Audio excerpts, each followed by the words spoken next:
Working at a small retail store wasn't exactly my dream job. The dull routine, the occasional rude customer, and even some irritating coworkers made it a less than ideal situation. But it was my first job, and opportunities were scarce.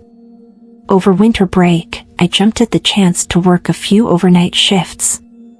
It seemed like a dream. I'd avoid the usual customer chaos and work at my own pace in the quiet of the night. Or so I thought.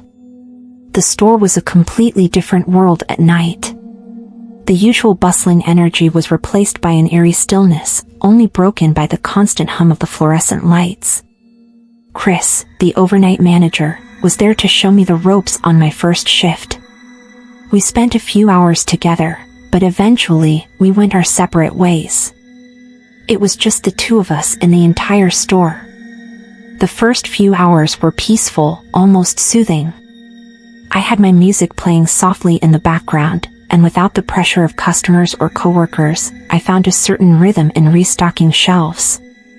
But as the hours dragged on, the silence became oppressive. By 1 a.m., the solitude that once felt like a blessing began to gnaw at me, and the once comforting silence became almost suffocating. My eyelids grew heavy, and I found it increasingly difficult to concentrate. To shake off the drowsiness, I decided to take my break a bit earlier. I grabbed my lunch and headed to the parking lot, hoping the cold night air would wake me up. The parking lot was a vast, empty space, with the streetlights casting long, distorted shadows across the cracked pavement. As I sat in my car, shoveling food into my mouth, I noticed something, or rather, someone, near the edge of the building. At first, I thought it might be Chris, taking a smoke break or just getting some air. But then I realized the figure was too tall, too broad-shouldered to be him. The man stood just outside the range of the security cameras, bathed in shadows. He was staring intently into the store windows. There was something off about him, his stance, his stillness. He was tall, with close-cropped hair, a worn leather jacket, and scuffed boots that had seen better days. A sense of unease crept up my spine, but I tried to rationalize it. Maybe he was just some guy passing through, harmless. But the longer he stood there, motionless, the more nervous I became. The minutes ticked by, each one feeling longer than the last. He didn't move an inch, just kept staring at the store. My heart began to race, and I couldn't shake the feeling that he was watching me, even though I was sure he couldn't see me from where I was sitting. When my break was up, I decided to slip back inside, praying I could avoid his attention. As I quietly exited the car, hoping to remain unnoticed, I felt his gaze lock onto me. I froze. His eyes were cold, devoid of any emotion, and his face was unnervingly blank. There was something predatory in the way he looked at me, as though he were sizing me up. A chill ran through me, and every instinct screamed at me to run. But I couldn't, I was too close. Instead, I walked quickly, trying to appear calm as I made my way to the front doors. I could hear his footsteps behind me, echoing ominously in the empty lot. They were slow, deliberate, as if he was toying with me. My hands shook uncontrollably as I fumbled with the keys, the metal slipping from my fingers in my panic. The sound of them hitting the ground was like a gunshot in the silence. I hastily grabbed the keys, my breath coming in ragged gasps. Just as I managed to unlock the door, I heard his voice, a low, rough growl. "Hey, you got a light?" The question was almost absurd in its normalcy, but the way he said it sent a jolt of terror through me. I slammed the door shut behind me and locked it with trembling hands.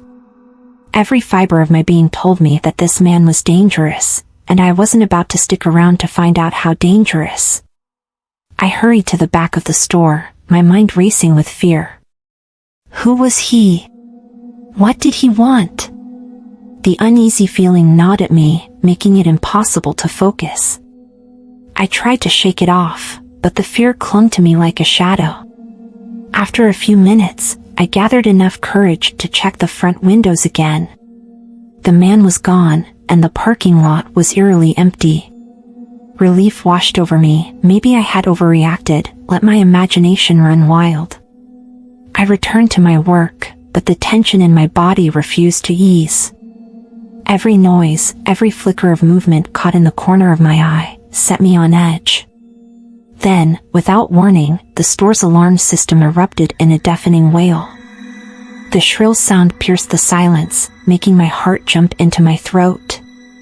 I rushed to the security panel, my heart pounding as I tried to make sense of the flashing lights. The back door had been opened. My immediate thought was Chris, but surely, he would have let me know if he was coming back inside.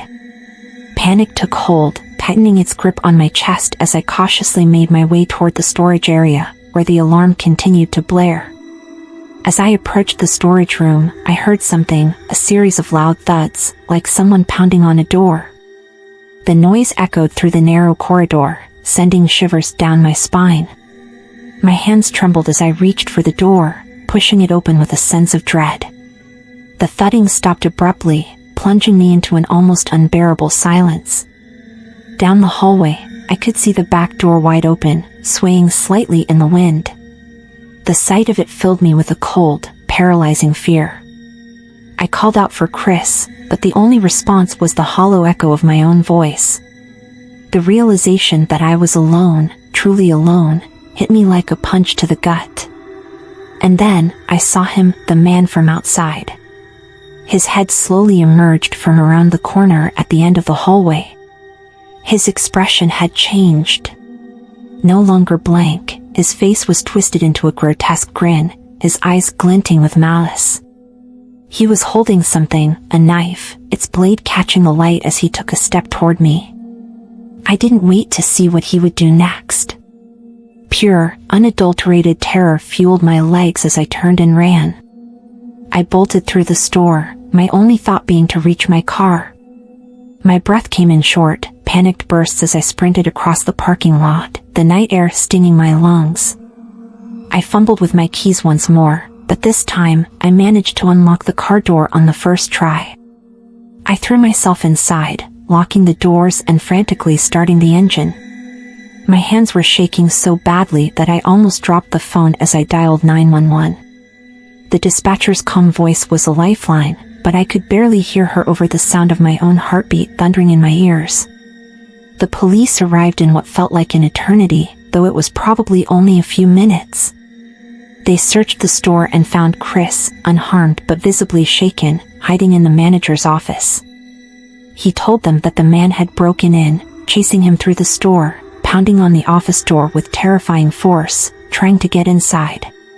When I ran, the man must have decided it wasn't worth the risk and fled. By the time the police arrived, he was long gone. They managed to pull a grainy image of his face from the security cameras, but it was too blurry to be of any real use. The man who had terrorized us that night was never caught. And to this day, the memory of his cold, lifeless eyes and that twisted grin haunts me. I haven't worked an overnight shift since, and I doubt I ever will. The fear he instilled in me is something I'll never forget, and every time I hear a noise in the dark, I can't help but wonder if he's out there, somewhere, waiting for another chance. After the terrifying encounter at the store, I couldn't shake the fear that gripped me. Every time I returned to work, even the smallest sounds made me feel on edge. The usual background noise became almost unbearable, and I found myself constantly looking over my shoulder, expecting something horrible to happen. One night, while closing up with Chris, the tension between us was palpable. We tried to ignore what had happened, but it was clear that neither of us had moved on. When Chris stepped outside to take out the trash and didn't return after several minutes, my anxiety grew. I ventured outside to find him, but the dark, empty alley only amplified my fear. A sudden noise and the sound of approaching footsteps sent my heart racing, only for Chris to suddenly appear, just as scared as I was. The following days were filled with anxiety, and I avoided night shifts, unable to face the store's eerie silence. Then, Chris called with news that the man who had broken into the store was found dead in the woods. While his death should have brought relief, it only deepened my fear. I continued to feel watched, and every noise in the dark made me paranoid. Despite knowing the man was gone, the terror he left behind lingered, making it impossible for me to feel safe again.